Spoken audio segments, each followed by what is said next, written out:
This is Charles Hoskinson broadcasting live from warm, sunny Colorado. Today is March 22nd, 2023.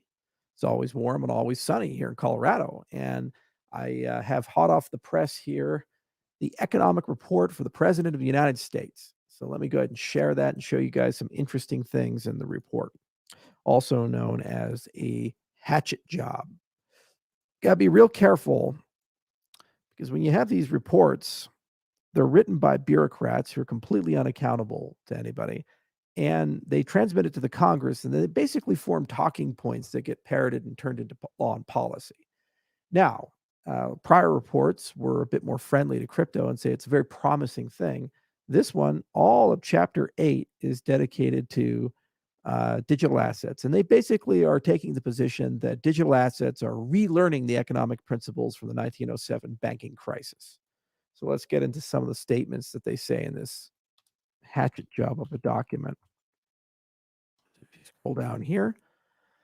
So it says multiple financial crises have struck the United States during the last 2 centuries. Many of these crises have been caused by institutions that function like banks but are not registered or regulated as banks, so-called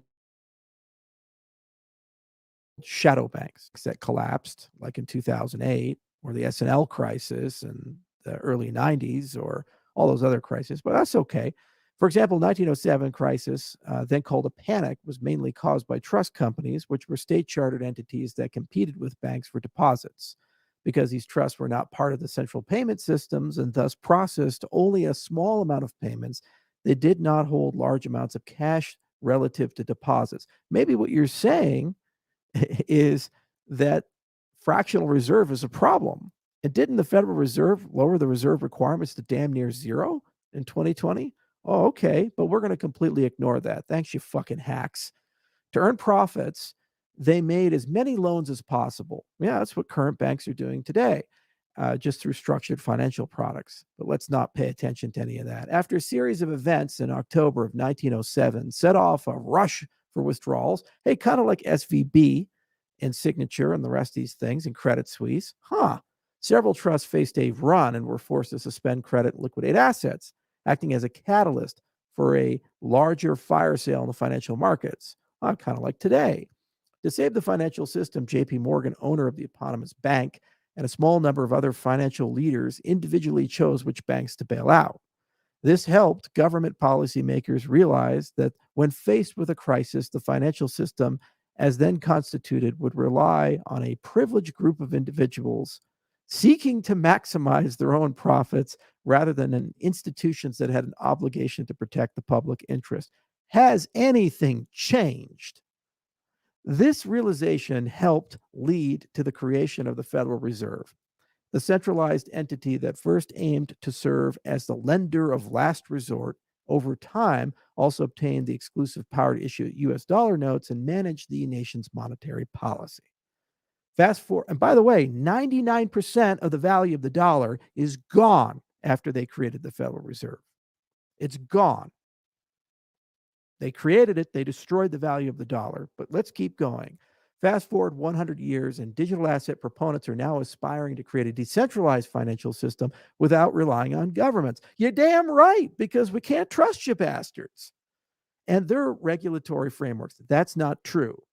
We have a better regulatory framework. Trust the code, not the people, which were shaped by important lessons learned from multiple previous crises. Also, corruption of the previous crises, but let's ignore that too, including 1907 panic. It's called Knickerbocker crisis.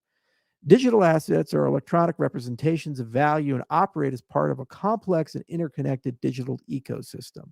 Crypto assets are a subset of digital assets that use cryptographic techniques and distributed ledger technology, but exclude central bank digital currencies. Yeah, because you want to create one to take all our freedom away, but that's fine. DLTs rely on networks to store and process transactions. This chapter primarily examines crypto assets whose proponents have been relearning the lessons from previous financial crises the hard way. We're doing pretty good. We've recovered from every single one without a bailout or government oversight.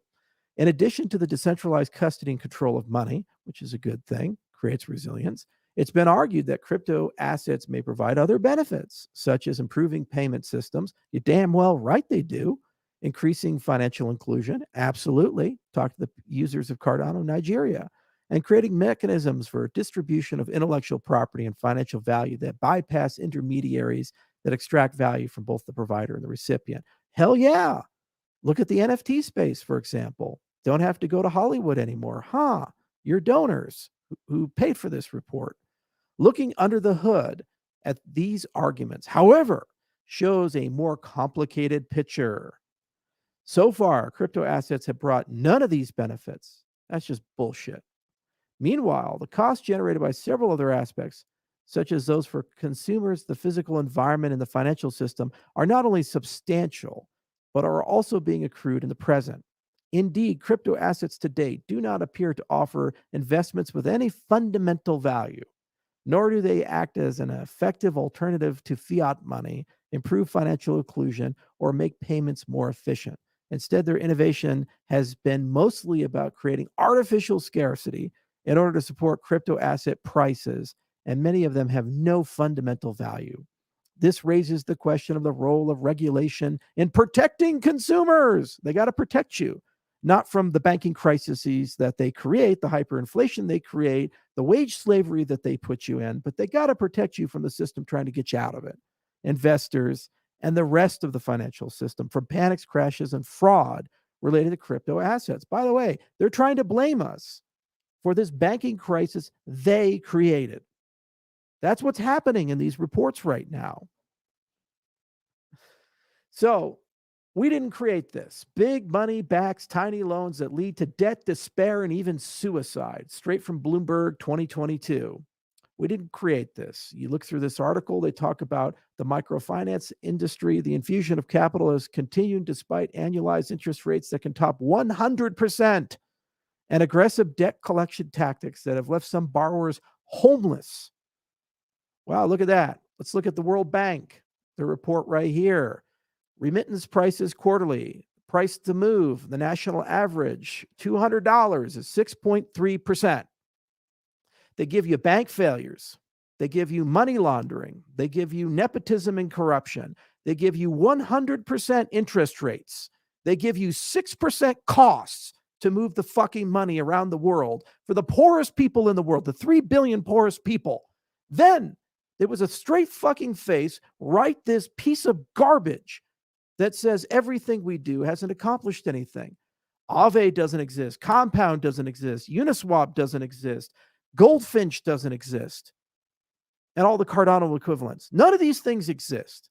They're not referenced. They're not discussed. Instead, they say there's no fundamental value.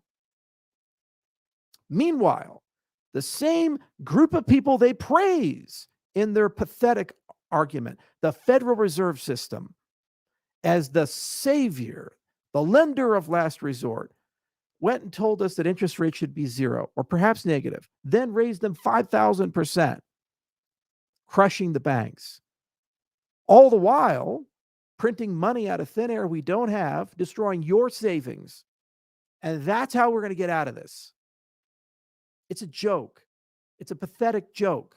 And you know what? Reports like these are a silent danger, because these are the things, not speeches from Biden or Trump. These are the things that work their way into legislation, into policy, into oversight. These are the things that are taken as canon, and nobody pays attention to them. Nobody reads them.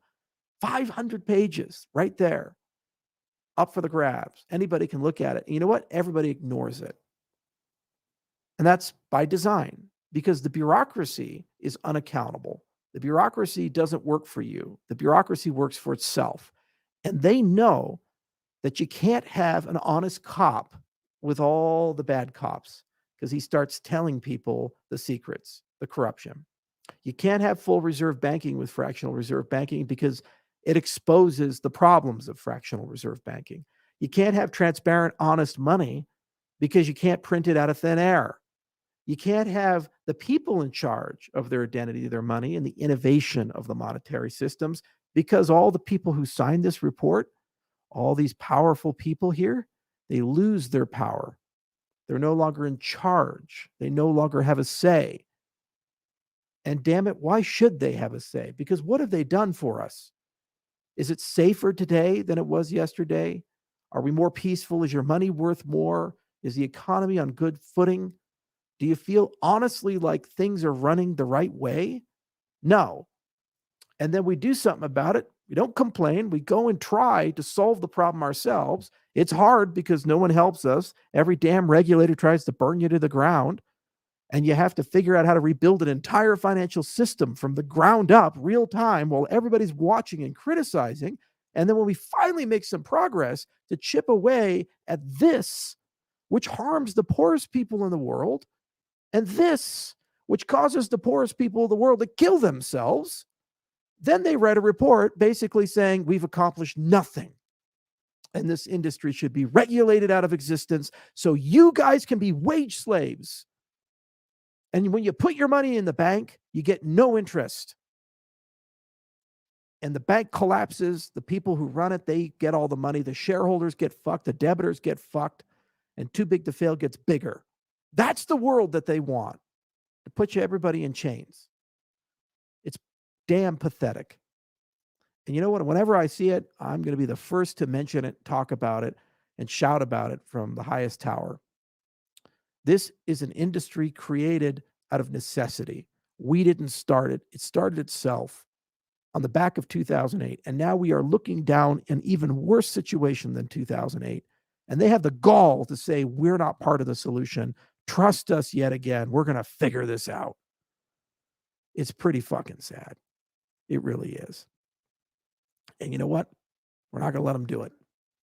We will keep building, and we're going to keep showing and demonstrating that this is a better way of doing things. It's a better way of having your identity, your voice, your vote, your money, your payment system.